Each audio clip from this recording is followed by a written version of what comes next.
What is going on, my beautiful people? Hope you guys are all having an absolutely fantastic kick butt day today so far. So guys, it is time to hop into update sneak peek number 1. I'm allowed to share with you guys everything you need to know about the balance changes coming out here soon, as well as the newest Brawler M's down to her first star power. The only exception is that I can't share with you guys her second star power, but everything else is free game. However, in today's video, we're really going to take a deep dive into the balance changes because this one is massive. One of the bigger balance changes that we've had in a very, very long time. A grand total of 16 different brawlers being changed, 11 different buffs, and 8 nerfs. So it's fair to say that this is going to refresh the meta to a huge degree. So hope you guys are all excited. Let's get straight away into it. Here we go.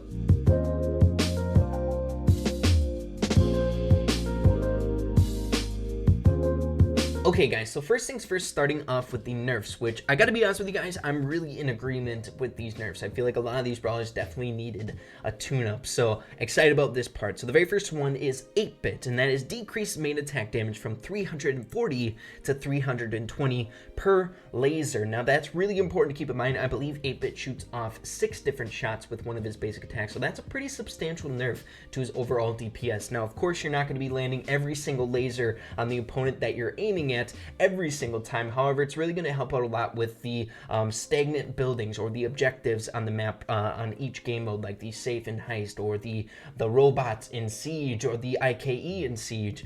So the decrease in DPS is definitely going to help out taming down 8-bit just a little bit, especially in like showdown and stuff like that. So really like that one. The next one is BB, and that is decreased health from 4,300 to 4,200. Now this is a really good change. All nerfs to BB I feel like are really good in my eyes, just because I feel like she's been a top 5 brawler for a very long time, and I think she needs to get a little bit of a substantial nerf, and that is what she's getting here. So the very first change, nothing crazy, just 100 health decrease, but the second change is decreased spitball damage from 1,000 to 900. So both of them are a little bit on the tamer side when it comes to the nerfs, but it's a double whammy. So she's getting it to her super as well as her health, so maybe we'll see a little bit of an impact. I feel like it's on the safer side with the nerf from BB. She's still going to be pretty dang good in the meta moving forward, in my opinion.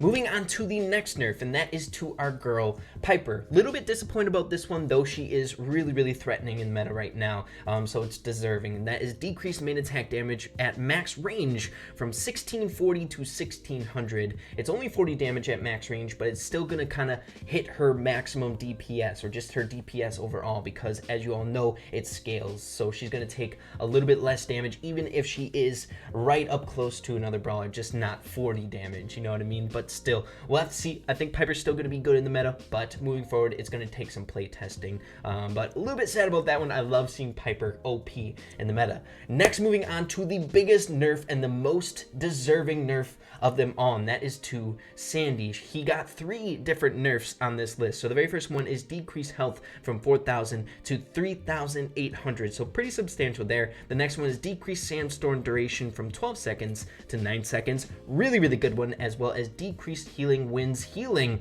from 300 to 250 per second. So the last one I feel like is a little bit tamer. I don't think a lot of people even use the second star power in competitive play, but that second one, the decreased sandstorm duration from 12 to 9 seconds, I think is the biggest one. You know it's overpowered when people start getting 2 sandstorms on the map going at the same exact time. So that one definitely need to hit. I could even see that dropping a little bit lower. The health, it's kind of plain and simple, but I think it'll help out kind of taming him down a little bit. Still calling him her. What the heck, Ray? Get your head out of the gutter, man. Okay, so those are all the nerfs that we have, just the straight nerfs. So next, moving on to the buffs. So the very first buff that we have is to our main man Brock, and that is increased incinerary damage from 500 to 600. Now in the last set of balance changes, he also got a buff to his incinerary. Whenever you get a buff to like the star power, it's not like huge. It really only impacts the competitive play, like tournament play and stuff like that. Not everyone has Brock maxed out, but they're still trying to get that first star power to be up to the scale or the standard of the second one. Everyone is using Rocket number 4 as opposed to Incinerary, but it would be cool. I find Incinerary really good star power when it comes to those objective-based game modes, like attacking like the safe in Heist and the IKE in Siege, getting that added tick damage, as well as it helps out a lot in Showdown, destroying the boxes. So maybe this will help it bring it up, but I still think Rocket number 4 is going to be the better of the 2-star powers. Next is Crow, and that is increased extra toxic enemy damage reduction from 16% to 20%. So another star power buff, a really small one. Again, it's not super crazy whenever you get a star power be buffed unless you're playing in that competitive area, which I feel like it's going to be pretty decent. It's one of those star powers that you don't really see the ramifications of it. You only see it on paper, but 16 to 20%, that's a pretty big reduction. And if you kind of take that into account, if you can damage every single person on the map and keep them sustained, you're going to have a 20% damage reduction to all of the brawlers that you're going up against on the enemy team, which is really freaking good. That's a lot of damage reduction from a whole entire team. So I'm liking that change. I think it's going to be good for him. Moving on to my main man, Gene, our next buff on the list, and that is increased magic puff healing from 300 to 400. So once again, another star power buff, but I think it's very important because everyone uses Spirit Slap, the second star power for Gene. It's by far by far way better than the healing that magic puffs provide. So it's kind of that same juggling act that we're having like with Brock with Incinerary, where one is of course the better one, where you're gonna hop into it every single time and use that star power. You don't want that thought process. You want it to be kind of a decision to make depending on what game mode or what situation you're going to be playing in. So like the change, still thinking Spirit Slap is going to be much better. Next, moving on to our girl Nita. Now I have a theory, and I think they preemptively buffed her pretty substantially in the set of balance changes because of the introduction of the newest brawler in the game. I think they have really similar play styles, and the introduction of the newest brawler in the game, I think she's going to be pretty good compared to Nita. So this buff is really necessary moving forward in this meta. So the changes are increased health from 3,800 to 4,000, pretty dang good, as well as increased main attack damage from 740 to 800. Now those seem pretty tame. It's just 200 health more and 60 more attack, but there are a few things that you need to keep in mind. Number one, Nita has one of the fastest reload speeds inside of the entire game, so it's a pretty substantial buff. I don't know with this buff if she's going to meet the standards of Ems being released inside the game, but I think it's just going to help her out overall moving forward. And I mean, if Ems is that overpowered being released inside the game, she's going to get a nerf eventually. So Nita overall getting probably the biggest buff when compared to all the other buffs on this list. So good for Nita. I feel like she's been kind of underwhelming for a while now. Next on our list is Penny, and she got an increased main attack damage from 840 to 900. Pretty easy, pretty simple, just a 60 damage increase. We'll have to see if that impacts her at all in the meta. Hopefully. I feel like we're not seeing Penny a whole lot that much as like a gem carry. Sometimes you'll see her in Heist in certain game modes and stuff like that, as well as Showdown in certain circumstances depending on the map, but you don't really look at Penny and say, yeah, she's viable on this specific game mode. Like, you need to play Penny here. Only in specific situations where like a particular map comes out, then you'll be like, yeah, Penny would be good on this team, but it's not like, wow, Penny's OP. So hopefully this does something. We'll have to see. Next, moving on to Poco. Increase Da Capo healing from 600 to 800. Man, Screeching Solo is still freaking OP, so hopefully this helps out a little bit. I like Poco's first star power. I think it's really good being able to heal up your players on your team on command whenever you want with just your basic attack, and I think 800 health is pretty dang OP, so we'll have to see. That's a lot of healing if you have all three of your shots, especially if you have a bunch of your teammates clumped up. That's a lot of healing that you can dish off for your team in general. Next on our list is Spike, and it's another really tamed one, and that is increased fertilized healing from 600 to 800 per second. Now, it's tamed in a sense that it's just a star power, but it's really good trying to meet that standard of Curveball. Curveball is definitely the star power that you want to go with for that added poke potential, being able to land shots really consistently with that. But I mean, 800 compared to 600, that's a lot more healing. That's like 1,000 more healing with the overall super. So I think fertilize is going to be a little bit more viable in certain game modes where healing is going to be important to you rather than just that poke damage, just being alive and sustainability. But we'll have to see. I feel like some pro players still use fertilize in its state that it's at right now. So hopefully this makes it a little bit more viable moving forward in the meta. Next, moving on to Daryl, and he got a pretty significant buff in this set of balance changes as well, though it is just specifically directed towards his star power. So the very first change is increased steel hoop shield damage reduction from 25% to 30%. So that's his very first star power, and I think it's going to help him out a lot. I think that's the better of the 2-star powers. I would say it's definitely the better of the 2-star powers, so we'll have to see. I think they're both kind of underwhelming when compared to other star powers in the game, but I think that's their attempt to kind of bump them both up.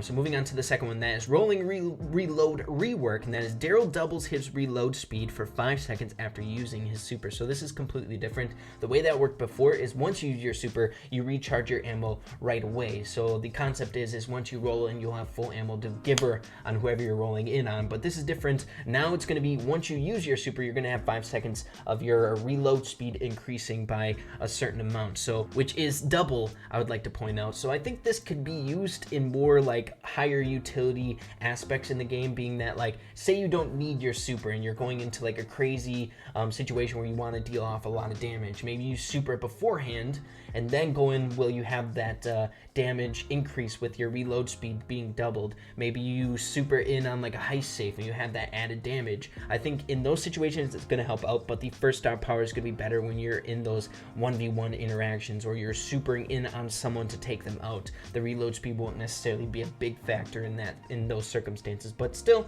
I like how they're paying attention to his underwhelming star powers right now. And the final buff that we have is to our man Bo. Now I put him in the buffs because I don't really know where to put it. It's a rework to his super, and that is super attack traps are now deployed in a fixed pattern. I'll be showing you that on your screen. The way that I see this is it's not like a nerf, it's not a buff, it's just something that you can use to your benefit. It's kind of like the same exact change that we had in the past with Spike's change, where it wasn't the same with his basic attack, where now they're every single time you shoot it, if you're not using curveball, goes in the same fixed pattern. So you can use that to your benefit if you're good enough with it, where you can line it up and get that angled damage if someone's like hiding behind a wall or something like that with Spike. I think the same way it's going to be for Bo, so you have a little bit more added control over the super. It's not necessarily a nerf or a buff, it's just a change, and I think it could be used in particular ways. We'll have to see. This is definitely going to take the most play testing out of a lot of the different changes.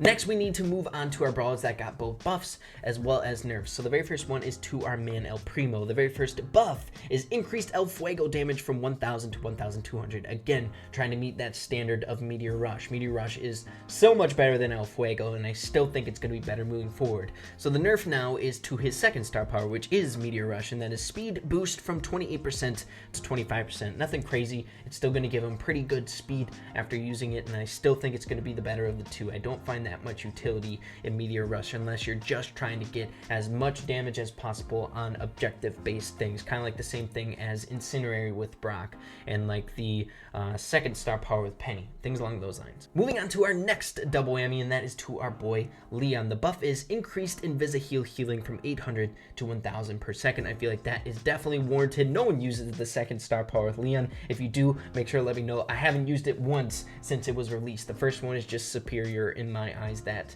increased movement speed is just really, really important. And then the nerf is decreased smoke bomb invisibility duration from 7 seconds to 6 seconds. So that's just his super. So we'll see. It's going to impact them either way. It's going to nerf him a little bit. I don't really think Leon was incredibly deserving of a nerf. Maybe at lower trophy ranges and like more casual play, he's really, really good there. But in competitive play, we're not really seeing him that often. So I think it's going to be kind of a haphazard change. It's not going to change a whole lot in competitive. And then the final double whammy is to Tick, and that is increased main attack mini mines duration on the ground from 1.6 seconds to 2 seconds. So that's a huge buff in my opinion. I don't think Tick needs any buffs in my personal opinion. I think he just needs straight nerfs. He's hard to play against, and having those mines stay in the ground even longer can really, really impact his character for the better. I don't know about you guys, whenever you're playing up against a Tick, it takes a long time, like mentally, when there's those mines on the ground. You have to wait because it's killing a lane. You can't really go through it unless you want to take the damage. So 2 seconds compared to 1.6, I think is going to make a huge difference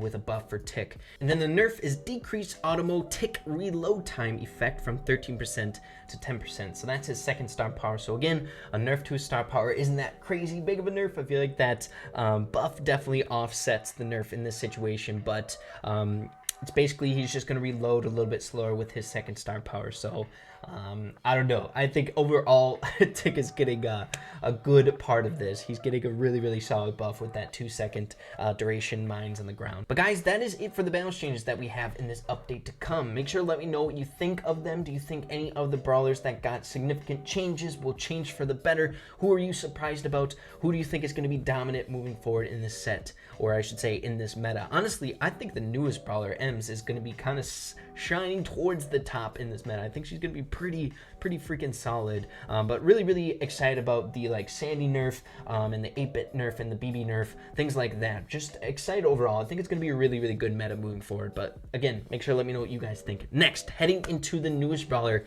and what you need to know about her, as well as we'll be hopping into some of the environment changes on the map. So let's do it. Okay guys, so we're back inside Brawl Stars, and like I said before, I just want to show you guys a little bit more about Ems as well as the theme change inside of the game, and I won't go into it very extensively. I'm sure a lot of other YouTubers have already done that. I really wanted to pay attention to the balance changes, but first things first, we're going to be going over the very first star power, and maybe the second star power. You can get some guesses going on what that might be with the image, but as you can see, enemies that stay within the cloud of Ems toxic hairspray suffer increased damage 20% per hit. So basically it's almost kind of like Crow's extra toxic star power. So if brawlers are within that radius of their star power, every single person on your team deals 20% more damage to those brawlers that are within that radius. So it's a pretty unique star power, and I like it a lot. It kind of fits her-esque, being like a zombie, like you're weakening them, like that undead character, kind of like Frank and Mortis. We have like the power steal. Frank kind of takes their power and gives it to himself, and then Mortis like takes their life, their energy, so that he can get health back. It's just really cool. I like that kind of stuff, which is why it's one of my favorite like families inside the game. Okay guys, so next I just want to hop into just the stats. We already kind of confirmed that in yesterday's video, but just so you all know what it is, her health is 5,040 at max. She does 700 damage each shot, as well as 280 damage per second while they're within that radius that she provides with her super. It's really cool. She's a really fun brawler, and I think she's going to be incredibly good. So why don't we hop into the theme change? I'm telling you guys, it looks freaking amazing. Look at that. Mortis Mortuary on the top there, on the enemy side, and everything just looks spooky. You got tombstones all over the place. You got barrels with spider webs. You got Frank DJing over here. Freaking amazing. Okay, here we go. So as you can see, he's just straight up. The biggest thing that I feel like Ems provides is a lot of area denial. Being that, like, if you have a puff of smoke, you know that the enemy team isn't going to go there. As well as in yesterday's video, I was talking a lot about how much she's going to be able to get her super, and I believe that. Like, she's going to get her super so freaking fast. So you have the slow there to the bull with the super. So you have two effects. You got the star power that kicks in, as well as a slow with the super. So just imagine if we have multiple units inside that radius, it's gonna be freaking OP. So I'm just gonna wait here for a second and wait for these guys to come back so I can get a lot of value here. Okay. All right. Do we? Yeah. See, we have our super again. Oh my gosh, this is freaking broken. Is Bull dead over here? Let's check. Okay. I just used it to see if Bull's still lingering in the bushes. But yeah, guys, I think Ems is gonna be a threat right off the get-go. She's gonna be a really good brawler. Really good in gem grab. I'm trying to decide other game modes. I'm assuming she's going to be fantastic in siege with the area denial and kind of pushing people away from certain spots. What are you doing? This bull is nutty. This bull is nutty! Get away from me! Where's our other teammate as well with the other gems that we have? Oh, of course. We're playing at 0 trophies, so the bots are really bad. Okay. No, Poco, I want that other one. Okay, this bull is cracked. I'm telling you guys. He's nuts. I want one more gem. I don't trust these guys whatsoever. But one thing that I do notice, it really benefits you playing Ems at like a particular distance. Kind of like you would play someone like like a dynamite or something like that to get that max value, or make it easier to line up your shots. Ems is the same exact way to get as much damage as possible with her basic attack. But still, if you really think about it, if you only get 2 of the shots to land, that's still a lot of damage. That's still like 1500 damage. But if you do get all 3 chips, wow, you are racking up a lot of DPS there. But I just wanted to show you guys that. Hopefully you guys all enjoyed the video. Hopefully you guys found it informative. If you did, make sure to slap a like on it. There's going to be many more sneak peeks here coming in the near future, so make sure to stay tuned. We'll be covering all those in its entirety. So yeah, guys, hopefully you did enjoy the video. Make sure to hit that subscribe button down below. Be part of the Ray fam. We would truly love to have you. So with that being said, everyone, make sure to keep having fun with Brawl Stars, and we will see you in the next video. Peace out.